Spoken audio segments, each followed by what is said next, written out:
జాతీయ స్థాయి బహుమతి పొందిన తమిళ చిత్రానికి తెలుగు డబ్బింగ్ కన్యకా పరమేశ్వరీ మహత్యం 1961 సెప్టెంబర్ 14న విడుదలయ్యింది.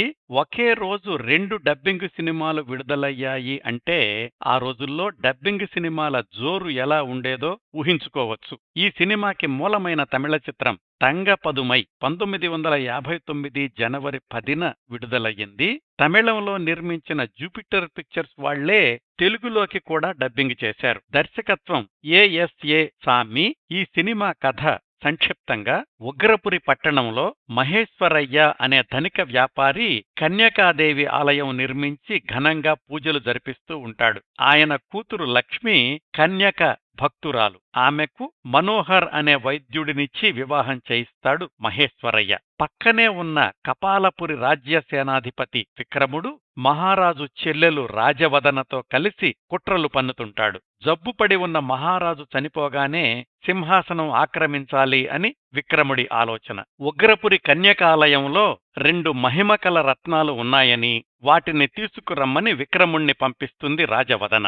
మహేశ్వరయ్య ఆ రత్నాలు ఇవ్వడానికి నిరాకరిస్తాడు. విక్రముడు రాజవదన కలిసి లక్ష్మి సంసారాన్ని నాశనం చెయ్యడానికి మనోహర్ని వశం చేసుకోమని మోహిని అనే రాజనర్తకిని పంపిస్తారు.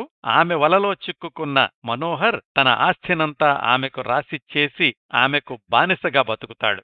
ఆ విచారంతో మహేశ్వరయ్య మరణిస్తాడు. తన భర్త మనోహర్ను తనకు అప్పగించమని మోహినిని ప్రార్థిస్తుంది లక్ష్మి. ఆమె బిడ్డను తాకట్టు పెట్టి భర్తను తీసుకెళ్లమంటుంది మోహిని. ఆ తర్వాత మనోహర్ ఎత్తుగల బంగారు ప్రతిమను ఇచ్చి బిడ్డను తీసుకెళ్లవచ్చు అంటుంది మోహిని. ఇలా కొనసాగిన కథలో రాజవదనాదేవి మోహినిని కురూపిని చేయడం, ఆమె వైద్యం కోసం మనోహర్ దగ్గరకు రావడం, రాజవదన మనోహర్ కుటుంబాన్ని మరిన్ని ఇక్కట్లు పాలు చెయ్యడం, కన్యకాదేవి ఆ దంపతుల్ని రక్షించడం ఇవన్నీ మిగతా సన్నివేశాలు. ఈ సినిమాకి మాటలు పాటలు అనిశెట్టి రాస్తే ఆర్ సుదర్శనం సంగీతం సమకూర్చారు.